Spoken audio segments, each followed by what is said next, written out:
The clamor of a great conference convenes to decide the fate of what is a shrimp amongst whales fighting over a small piece of territory. This is the representatives of Tsar Nicholas II of Russia and the Emperor of Japan. In 1896, the delegation would decide the fate of a small, relatively insignificant peninsula off the coast of North Asia.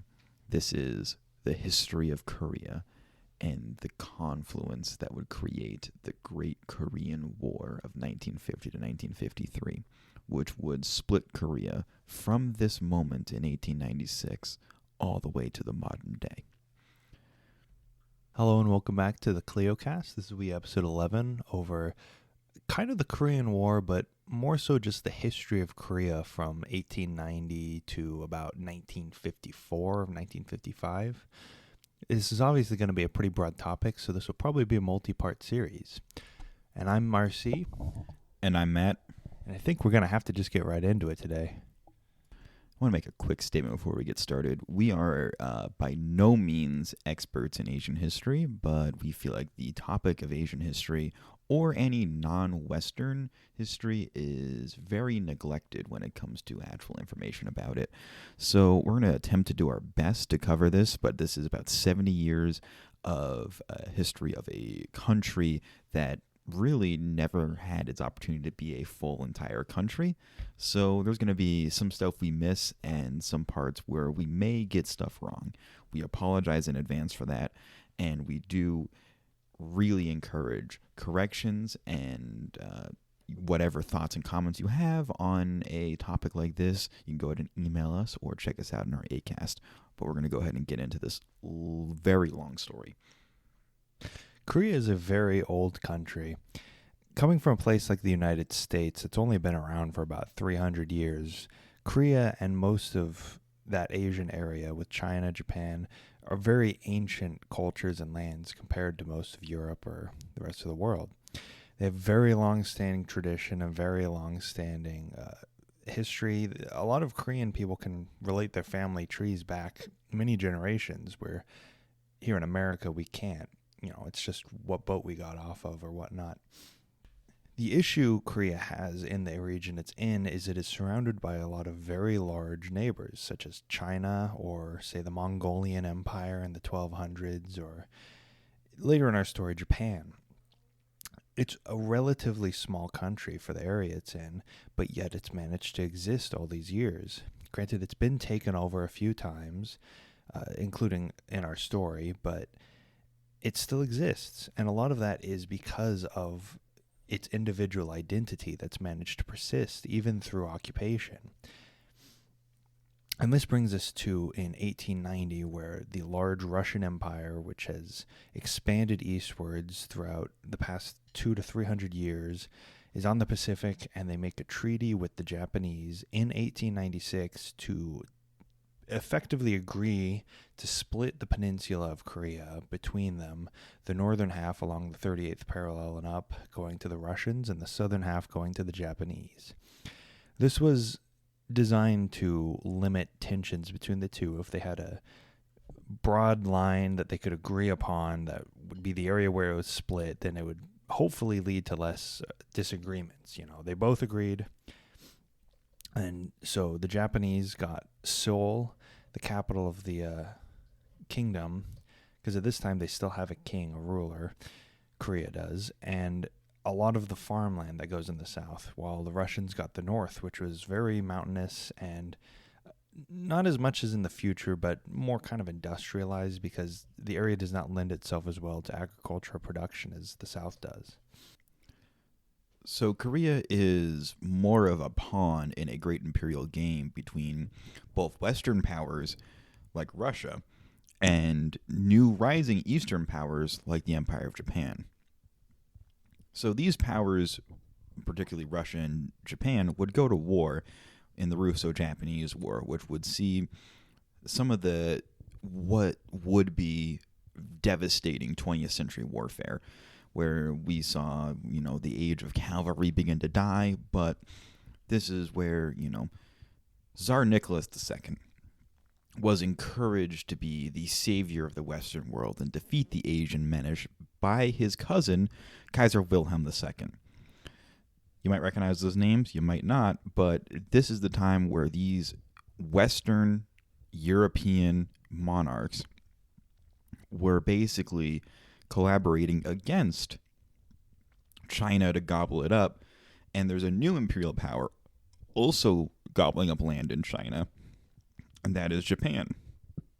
So eventually they would come to a head in the Russo-Japanese War, which wasn't even over Korea at all.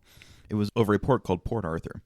The Russians had Vladivostok, which was a port that would freeze over. And like for most of Russian history, they wanted a warm water port.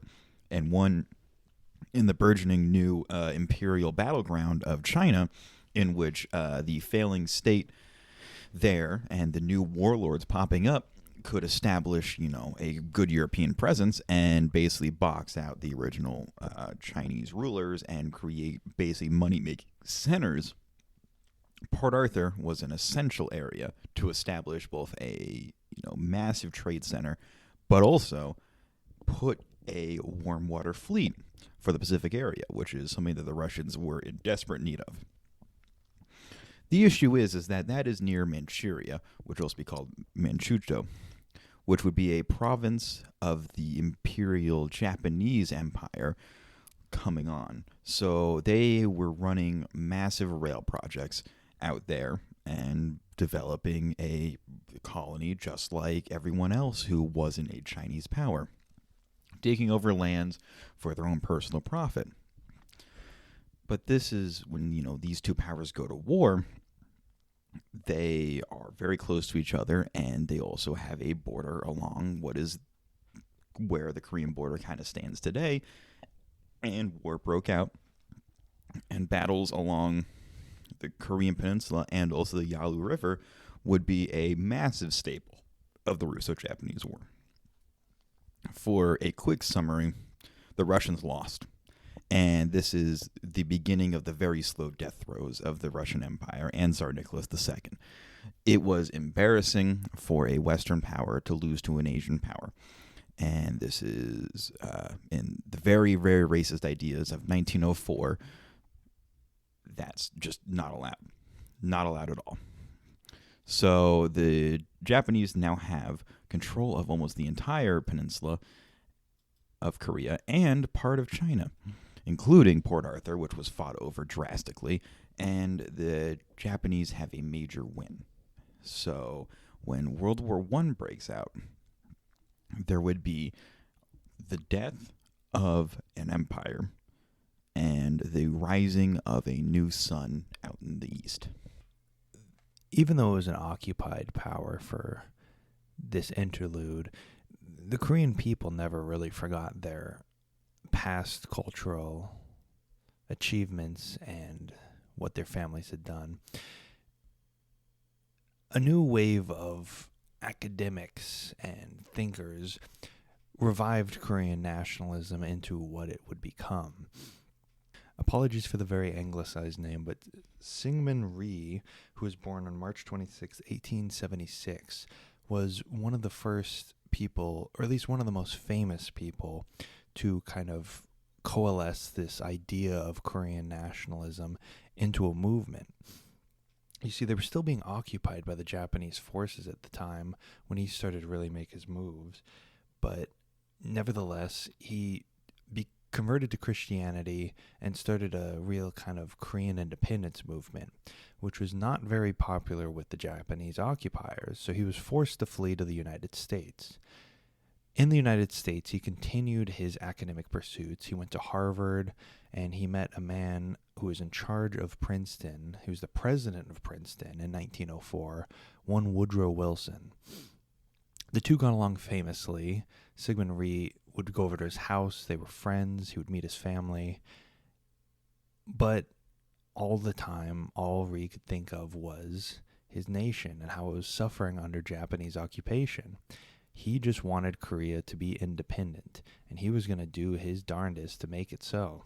Because you see, throughout all of its history, Korea, as a peninsula on the border of China and then Russia, had never really been in charge of their own fate. They had always existed as kind of a buffer state or a pawn to be traded between large empires, but never to be their own independent country. And even in the moments of its independence, it was always fleeting. But finally, there was a Korean nationalist movement that was devoted to getting their independence from the Japanese and the Russians and to create one free Korea. They just had to figure out how. All the while he's in the United States, he's continuously making pleas to the president, Teddy Roosevelt, all these guys in power, just trying to get some form of admission from the United States to support Korea. See, the United States had the Philippines at the time. They had interests in Asia. It's just the United States didn't really want to commit to anything, see? Because if they committed to Korea's independence, then the Philippines might look at that and be like, hey, why not us too, We're actually under your thumb. You have the power to let us go. So the United States was very wishy-washy, which all just went along to aggravate Rhee as he continued to petition and form movements with Korean Americans living in the United States. Rhee was a part of a special club of these new Asian Democrat movement, independent idea leaders.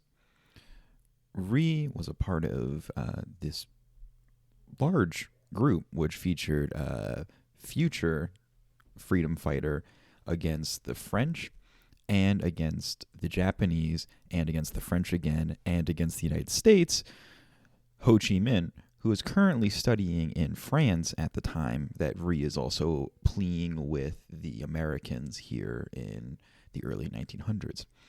There's also Sun Yat-sen, the establisher of the Chinese Republic, that would eventually blossom into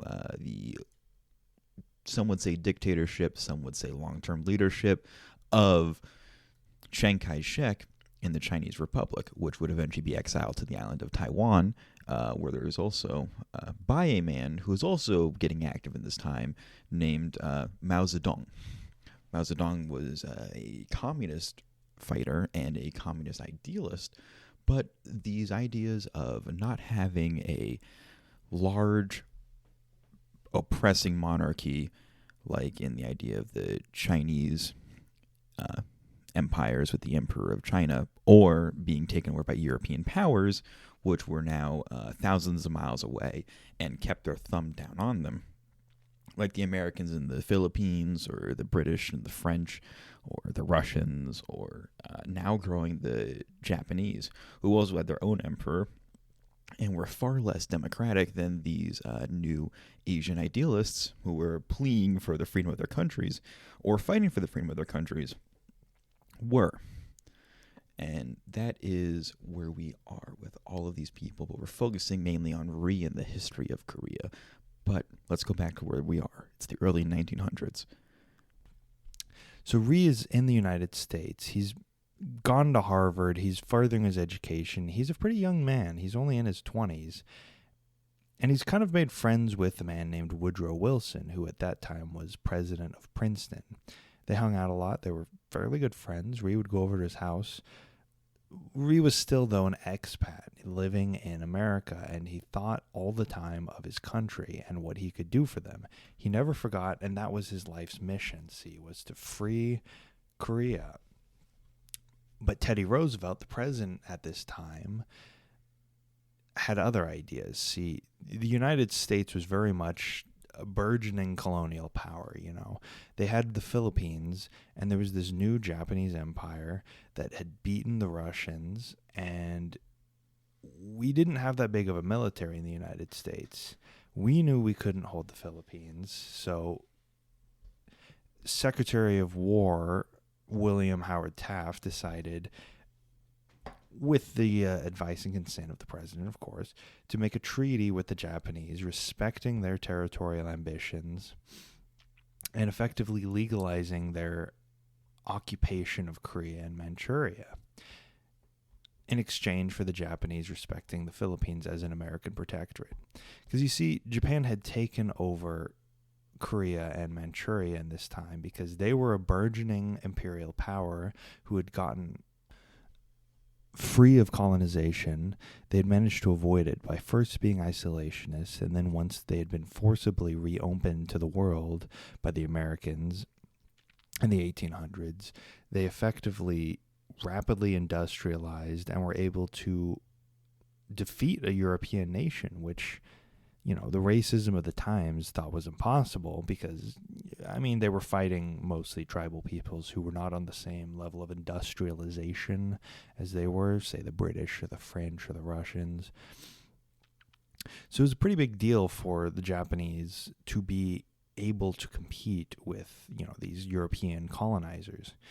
And so the Americans signed a treaty. And Japan had taken over Korea and Manchuria mostly as a ploy to get more resources to fuel their empire, because while they were able to avoid colonization as a small-ish island nation, roughly the length of California and probably about similar in size, they didn't have that many resources. They had a pretty large population, but industrialization requires a lot of raw material to input. So they took over this massive portion of the eastern bit of China right above Korea, using the Korean peninsula as kind of a gateway to that. Because Korea was a largely agricultural state and was not industrialized and was, mostly just a bunch of farmers.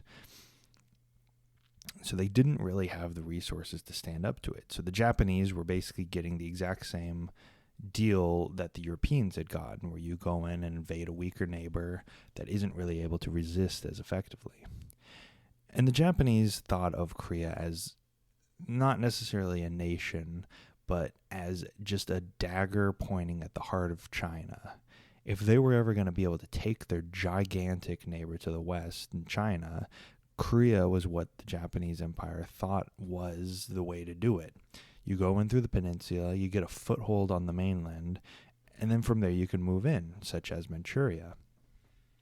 So this treaty they made with the Americans effectively legalized their seizure, and this incensed Rhee. Korea effectively was no longer a nation. The United States withdrew its delegation along with other European nations, and it was now just the chosen province of the Empire of Japan. Chosen being the name, probably my mispronunciation, but it was now just a province. Same with Manchuria. It was now the Manchukuo province. They weren't nations anymore in the eyes of the world.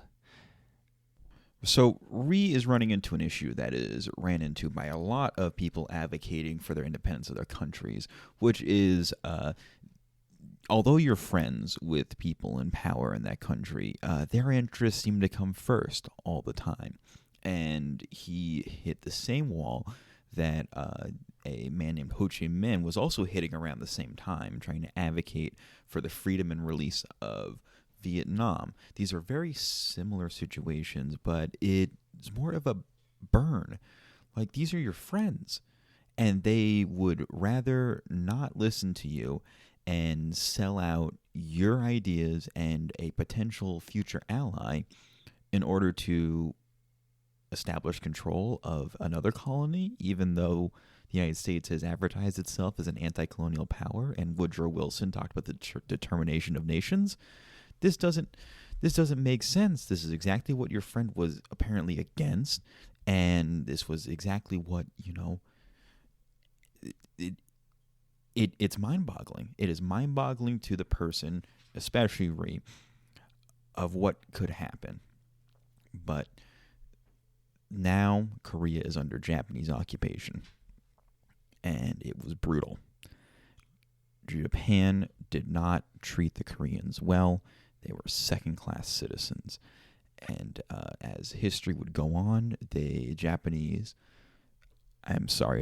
nationalists, but it did happen, would use Korean women along with Chinese women as comfort, basically sex slaves, to travel around with Japanese officers. And these people who's now taken over provinces, both Chinese and Korean ethnically, would be used as sex slaves, as real slaves, beaten, tortured, mistreated beyond any measure that our modern minds can even grasp. And this is just, it is really bad for the people of Korea, and something has to be done. And there has to be a fight against these new occupiers. Now, we've been talking about but also the new era of these freedom fighters and people advocating for the independence of their countries across Asia. I mentioned a man named Mao Zedong, but there was also a man who was interested in communism in Korea. His name was Kim Il-sung, and he was not going to take the occupation of Korea laying down. He began to organize a guerrilla freedom fighting organization that would hit Japanese officials and the Japanese government, Japanese military, all over Korea. And he quickly became what was basically a folk hero for the people of Korea. The downtrodden second-class citizens of the new burgeoning Japanese Empire had the man Kim Il-sung to be their stand-in for what they should be. He was someone who was fighting for all Koreans and had this Robin Hood vibe to him. He would steal from them and deliver great wealth, whether to the impoverished Koreans, whether it was rice, whether it was luxury goods stolen from Japanese government officials, or rifles that they could then join Kim Il-sung on the fight against the Japanese. This was very similar to a man who would steal the thunder and the limelight of Kim Il-sung. His name was Mao Zedong. He was in China doing practically the same thing as China has been erupting into civil war and virtual warring states battling each other between what was the Chinese Republic headed by Chiang Kai-shek, whatever warlords were developing in different regions, whatever Japanese puppets were established. Mao Zedong was fighting for them, and he was hiding out in the mountains just like Kim Il-sung, and was ready to take the fight to the occupiers and the oppressors. This is where two critical people of the early to mid 20th century stand, fighting occupiers in the mountains. And this is the drastic contrast to Rhee, even though he is battered and broken, is still in exile in America. And as we know through history, there is also a man named Ho Chi Minh fighting for the avocation and freedom of Vietnam in France. So there's lots of different avenues that these new freedom fighters are taking, but Rhee is taking the more diplomatic stance. But we now have what would be his antithesis and future enemy, Kim Il-sung, battling in the mountains against the Chinese for the liberation of the Korean people. But if you took Kim Il-sung and Rhee and put them in the same room at this time, they would be very similar in what they want and what they desire for a free and independent Korea. Now, what's all this we're talking about? Communist freedom fighters? Where's that coming from? Well, see, this little thing happened in the interlude period right now between where we are and where we were. It's an event called, at the time, the Great War, but to us, World War I. You see, all the big colonizer nations fought each other in Europe, and Japan got involved a little bit, and they took up some islands. That's pretty much all the fighting that happened in Asia, but an important thing happened to Russia. The Tsarist regime collapsed and gave way to a civil war, which gave way to a democratic government, which gave way to a civil war, which gave way to a communist government. But we're not going to get into that because this is not a podcast about World War I. What's important, though, is that the Soviet Union, which took over the previous Tsarist Imperial Russian Empire, were the heralds of this new communist revolution. They were the beacon of, freeing the workers around the world, and they inspired these communist freedom fighters in Asia. Because, who else was a better example of people living under an oppressive regime than Koreans in Korea or, the Vietnamese in French Indochina. It really kind of spoke to them, the message. And, the kind of generalist movement for democracy in Korea, the main guy advocating for that was in the United States. He wasn't even in Korea. That's where these movements kind of sprung up from in the 20s. It wasn't necessarily out of a vacuum, but less out of a kind of how the world was going. And now there's this Soviet Union that was able to sponsor these revolutionary movements across the world. And that they did. The conventional idea is that in the interwar period, I'm doing air quotes on interwar, but this is a audio media, so you can't see that. But in the interwar period in European history, you can see the growth of Nazi Germany, or you can see the growth or ever-shifting powers in the Soviet Union as Lenin died and Stalin came to power. But that wasn't really the case, because that was very cold. It was very cold in Europe up until the start of World War II. What wasn't cold is this interwar period in Asia, which was just a series of wars. Japan was on a massive war of conquest throughout Asia. And from the 20s onwards, the Japanese military was invading all different parts of Asia. China was still falling apart at the seams and was being barely held together by whether a generalissimo, Chiang Kai-shek, or a communist revolutionary, Mao Zedong. But there is conflict, and the Japanese empire is growing. They wanted to create a Asian co-prosperity sphere, which they believed they should be the head of because they were the most superior group out of all of the Asian countries, but they were going to force out the imperialists, and the Japanese government and Japanese people in general seem to really have a pretty aggressive hatred towards communism. So Asia is a massive burning fire of just death, famine, disease, and war destroying itself. But the thing that was happening is that the Japanese Imperial Army and Navy were gaining years upon years of important experience that when war in the European conventional mind breaks out in 1939, they're honestly the better and probably the best currently fighting military going on in the world.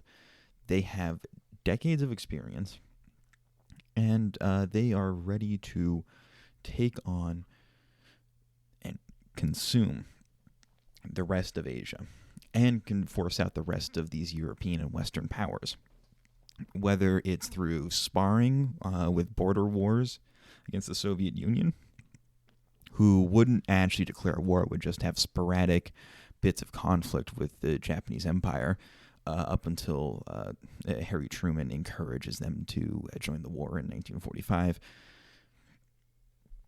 And they want to gobble up the parts of these European and Western empires that still exist, whether it's gobbling up Indochina and taking it from the French, forcing the British out of Singapore and Hong Kong, and really putting the hurt on the British Navy, which was one of their massive prides, and also taking on the Americans, whether it is a sneak attack in Pearl Harbor or gobbling up the Philippines, leading to the Bataan Death March, and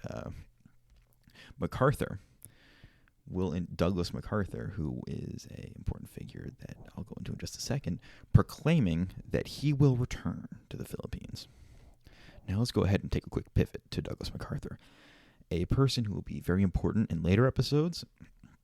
Douglas MacArthur was the head of the United States Army and was currently in the Philippines, monitoring troops and also, leading the Army of the Philippines. He was a long-term veteran, a veteran of World War I under Blackjack Pershing, and a very important American military figure that some even thought that he would overthrow Franklin Delano Roosevelt in the 1930s to become a military dictatorship like, the rest of the world was doing, and push the United States closer to fascism. Whereas, obviously, Franklin Delano Roosevelt would go more of a liberal, democratic, kind of socialist country. But there was multiple ways it would go. But Franklin Delano Roosevelt, in our opinion, went a pretty solid way. And Douglas MacArthur was also famous for beating up the bonus marchers, which was not really important to the history of Korea, but I just want to mention that that was bad. Douglas MacArthur shouldn't have done that.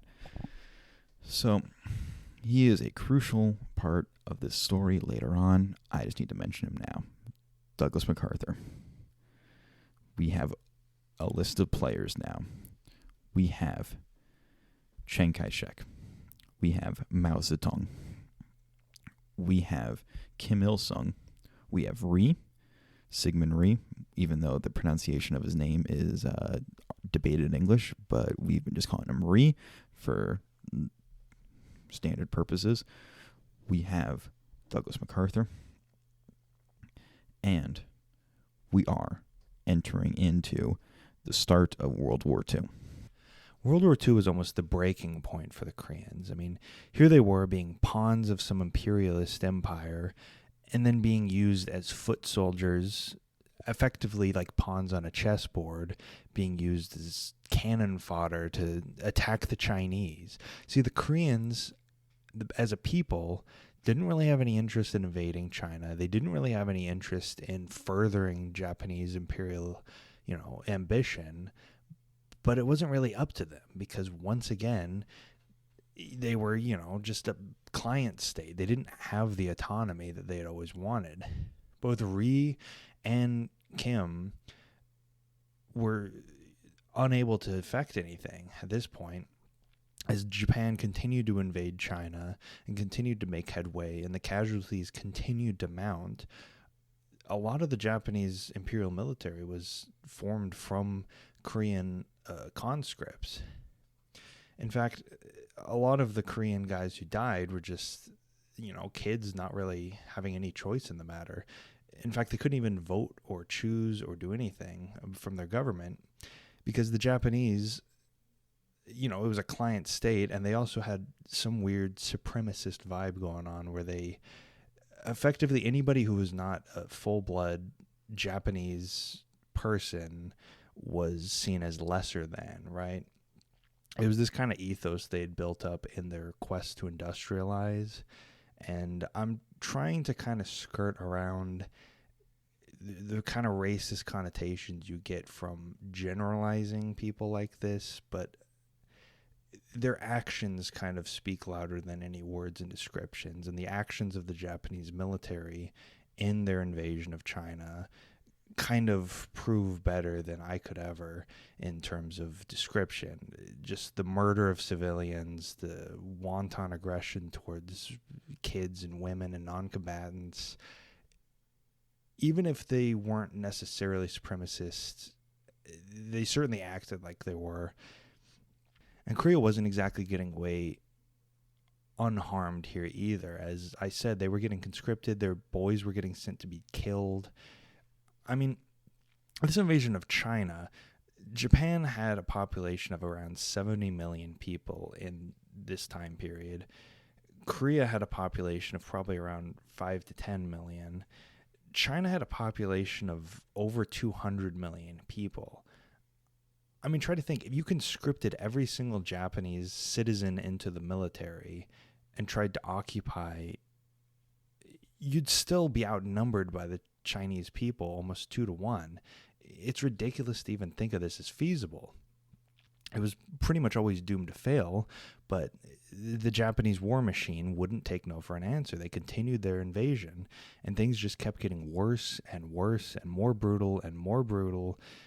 All the while, Japan is taking all these resources and production and agricultural goods from Korea and Manchuria and all these occupied places. They were just stripping them bare to fuel this invasion into China that was just like, dumping buckets of water into the ocean. You're never going to make an impact. It's never going to be enough.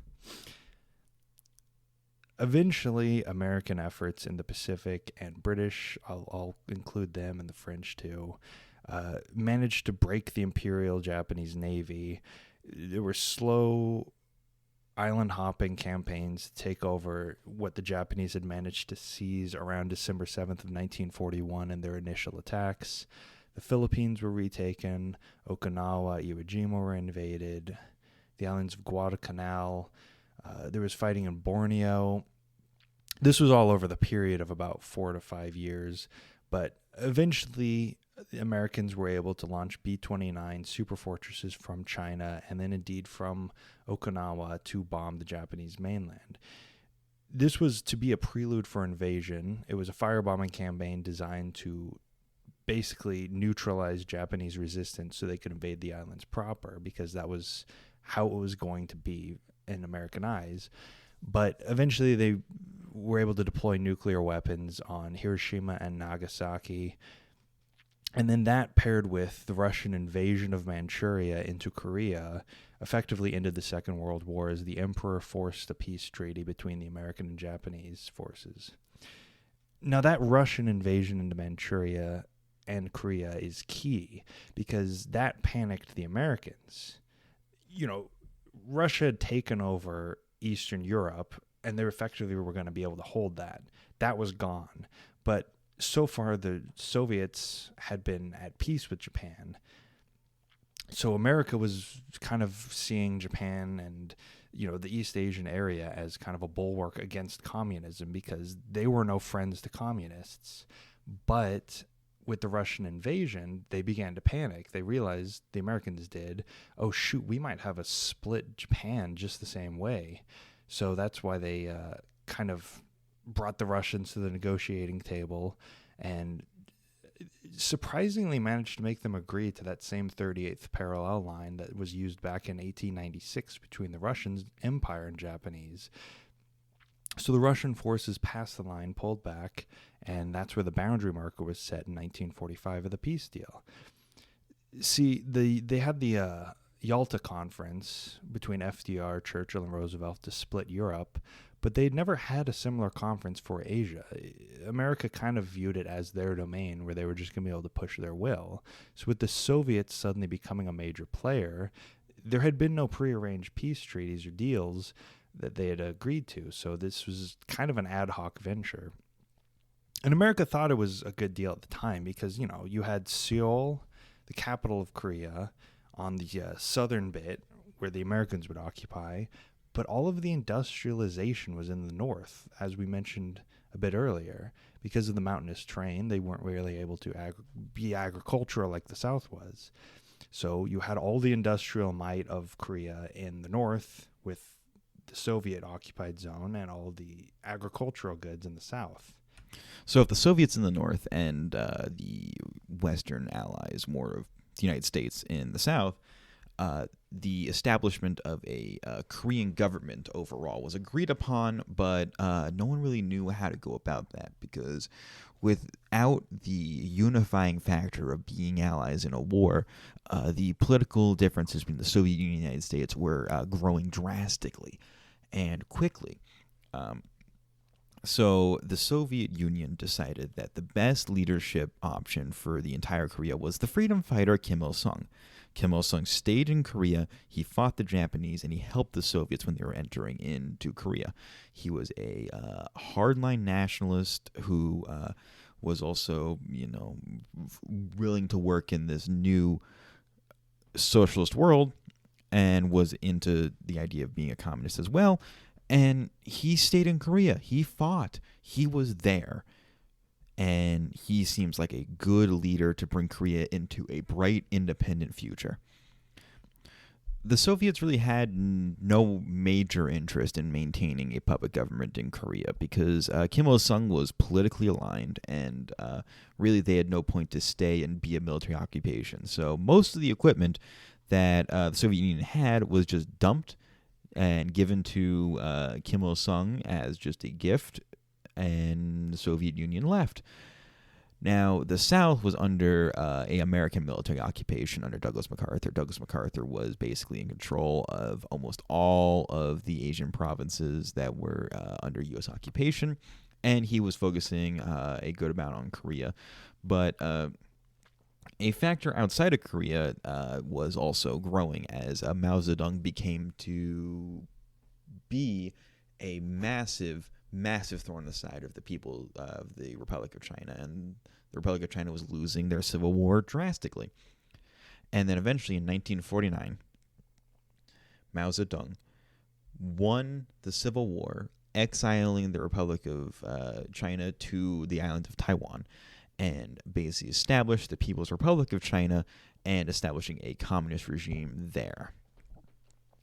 That is an ideal that Kim Il-sung can look up to in order to be, oh, hey, Asian countries can have an independent communist government, and it seems like socialism is on the rise. So the United States saw that this is a problem, but Kim Il-sung saw this as an opportunity. So in 1949, an election was called to establish a government in South Korea. With a massive 90% election turnout, even though the people in the North, especially hardline communists, were trying to stop it, they elected Syngman Rhee to be the president of the Republic of Korea down in the South in Seoul, and he was brought back from his 30-plus year exile to be the president of South Korea. But the United States left the Republic of Korea basically alone with minimal military assets or military support. No tanks, just small arms. And this is an opportunity that a Kim Il-sung saw. But that is a story for next time. Thank you so much for listening to the Kleiocast. My name is Matt. And I am RC. We thank you so much for your support, and if you want to go ahead and check us out on Twitter at Clio History, or you can email us. You can also go to our Acast if you are interested, and we'll go ahead and see you next week. Thank you. Bye.